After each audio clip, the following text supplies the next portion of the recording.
자, 여러분 오랜만입니다. 이제 시즌2 하바프 시작인데요. 시즌1에서 하나님이 어떤 분인지에 대해서 알아봤다면 이제 나는 누구일까 그걸 알아보도록 하겠습니다.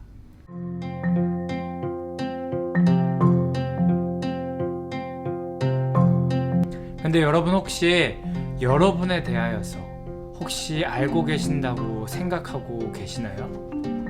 저는 그런데 항상 어떤 상황에 대처하는 저를 보면서 저에 대해서 새로운 모습을 항상 볼 때가 많은 것 같습니다. 아무튼 우리 자신에 대해서 아는 것은 중요합니다. 왜냐하면 나를 바로 알아야 하나님과의 관계도 잘 할 수 있기 때문입니다.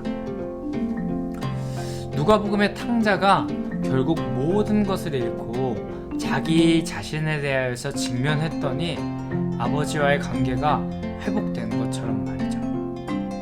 우리 함께 이 시즌2를 통하여서 나를 알게 되고 결국 하나님과의 관계도 바로 되는 여러분이 되시기를 축복합니다. 그럼 거두절미하고 한번 나에 대해서 알아볼까요? 오늘 토픽은 바로 흙입니다. 흙. 여호와 하나님이 땅의 흙으로 사람을 지으시고 생기를 그 코에 불어넣으시니 사람이 생명이 되리라. 성경에서는 하나님께서 사람을 흙으로 창조하셨다고 합니다. 그런데 흙은 강하지도 않고 흙에 빠진 것인데 왜 이런 것으로 우리를 창조하셨을까요? 이왕 지으시면 다이아몬드, 강철 이런 걸로 지으시지. 근데 이 질문은 흙의 특성을 살펴보면서 답할 수 있을 것 같습니다. 흙의 특성 첫 번째, 흙에는 생명이 있습니다. 모든 생명은 흙에서 시작됩니다. 흙에서 양식이 자라나고 그 양식으로 우리와 가축들은 먹을거리를 제공받습니다. 흙의 양식이 아니면 우리는 살아갈 수 없는 것입니다. 그런데 육식동물은요? 라고 생각하는 사람도 있는데 육식동물조차 초식을 먹는 동물이 있어야 합니다. 하나님은 이렇듯 생명을 내뿜는 흙으로 인간을 지으셨습니다. 그리고 그 흙으로 지음받은 우리는 생명을 나누며 살아가야 하는 것입니다. 흙이 인간들에게 생명의 양식을 제공해 주듯 우리도 세상에 생명을 전하고 나누는 사람이 되어야 합니다. 죽어가는 한 생명에게 흙의 생명을 받은 우리가 먹을 거리를 제공해 주어야 하는 것입니다. 자, 그럼 흙의 두 번째 특성, 바로 사랑입니다. 흙은 인간이 버리는 쓰레기와 오물을 전혀 마다 않고 모조리 품습니다.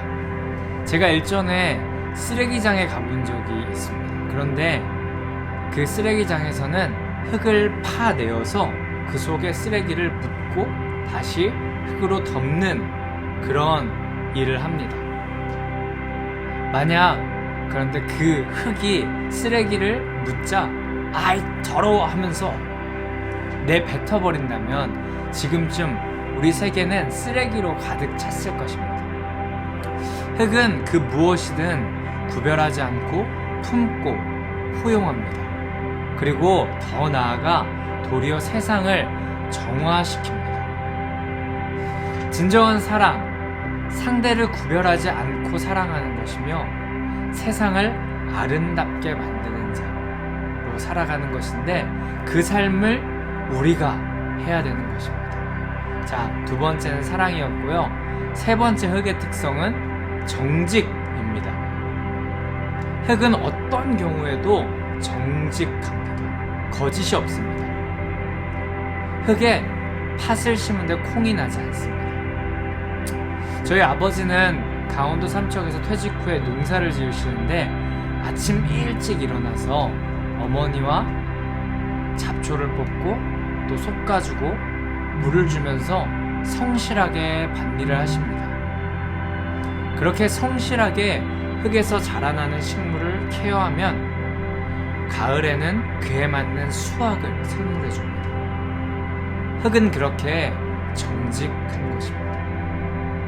우린 어떤 상황에도 이 흙처럼 정직하게, 목에 칼이 들어와도 정직하게, 세상의 모든 영역에서 하나님께서 이 흙의 특성, 정직으로 지으신 그 모습을 지켜가야 합니다. 내 마지막 흙의 특성은 도구됨입니다. 흙은 불에 타지 않습니다. 오히려 물을 부어서 흙을 반죽한 뒤 불에 구우면 더 단단한 도구가 되어집니다. 허나 그렇게 도구가 될 때까지 그 흙은 자기 주장을 하지도 않습니다. 토기장이가 빚어가는 대로 자신을 맡깁니다.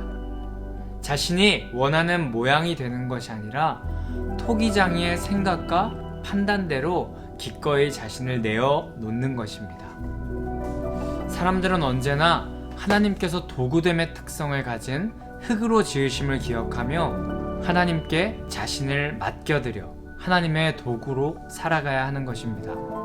하지만 여러분, 사람을 흙으로 창조하셨다는데 동물 또 짐승들도 흙으로 창조하셨다고 창세기 2장 19절에 말씀하셨습니다.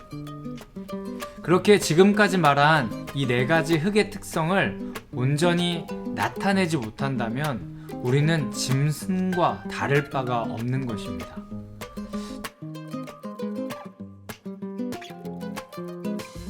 우리는 또 하나의 특성을 가지고 있습니다. 서두에 말씀드린 말씀과 같이 창세기 2장 7절에서 생명, 즉 영적 존재라고 우리를 표현하고 있습니다. 오늘 흙의 특성으로 우리 인간의 모습을 살펴보았는데 여러분, 생명을 가진 자, 또 사랑을 실천하는 자, 정직한 자, 하나님의 도구로 쓰임받는 자 되시길 소망합니다. 그리고 가장 중요한 영적인 존재인 우리가 해야 할 일은 하나님과 관계 맺는 자가 되어야 할 것입니다. 여러분, 이렇게 나에 대해서, 우리에 대해서 알아가는 시간 시즌2 첫 번째로 가졌는데 여러분, 이제 다음 우리 인간은 누구인가에 대해서 계속하여서 살펴볼 텐데 여러분, 다음 주까지 또 기대하시면서 이 시간을 기다려 주셨으면 좋겠습니다. 그리고 다음 주부터는 아마 함께 예배할 수 있게 될 거예요. 네, 그때까지 여러분 건강하시기 바랍니다. 여러분, 광고가 2개 있습니다. 첫 번째 광고는 12월 5일에 주일 2부 예배 후에 바로 청년부 총회가 있겠습니다. 회장과 리더 2분을 선출하는 시간을 갖도록 할 테니 여러분 잘 생각해 주셨다가 추천해 주시고, 또 내가 섬겨보고 싶다 이러시는 분들도 있으시면은 그때 선출되었으면 좋겠고요. 또 두 번째 광고, 12월 19일에 여러분 연합 찬양 집회가 있습니다. 우리 저번에는 상반기 때는 온라인으로 찬양 집회를 드렸었는데 이제 현장에서 모여서 예배를 드릴 겁니다. 꽃제교회에서 함께 연합하여 찬양 집회를 하나님 앞에 올려드릴 건데 여러분 그때도 기대하시면서 12월 19일 시간 미리 빼놓으시기 바랍니다. 12월 19일 오후 5시입니다. 그러면 진짜 안녕.